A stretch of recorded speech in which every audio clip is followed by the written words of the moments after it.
આરોપીએ જીવલેણ હુમલો કરતા હસમુખભાઈ પર કાર ચડાવી દીધી હતી। આટલેથી મન ન ભરાતા હસમુખભાઈ નીચે પડેલા હોવા છતાં પાપી કૃપાલે ફરીથી કાર રિવર્સ લીધી અને ફરી તેમની ઉપર ફેરવી દીધી।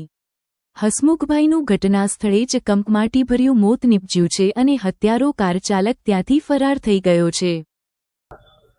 ખાપરાવાડા ગામે ગઈકાલે હસમુખભાઈ ઝીણાભાઈ તેમજ ગામના બીજા 2-4 જણા આગેવાનો ત્યાં બેઠા હતા અને ત્યાં આ કામના આરોપી કૃપાલ પટેલ નાઓએ પોતાની કાર ખૂબ સ્ફૂર્ત ઝડપે આ લોકો ઉપર સ્ટન્ટ કરવાના બહાને ચડાવી અને પછી ફરીથી રિવર્સ લઈ અને હસમુખભાઈ જે મરનાર છે તેની ઉપર ગાડી ચડાવેલી અને તેનું મૃત્યુ નિપજાવેલું।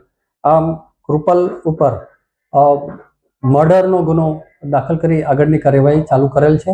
આ આરોપીને પકડવા માટે અલગ અલગ લોકલ ક્રાઇમ બ્રાન્ચની, એસઓજીની તેમજ સ્થાનિક પોલીસ સ્ટેશનની અને ડિવિઝનની અલગ અલગ ટીમો બનાવી આરોપીની પકડવા માટે તજવીજ કરેલ છે।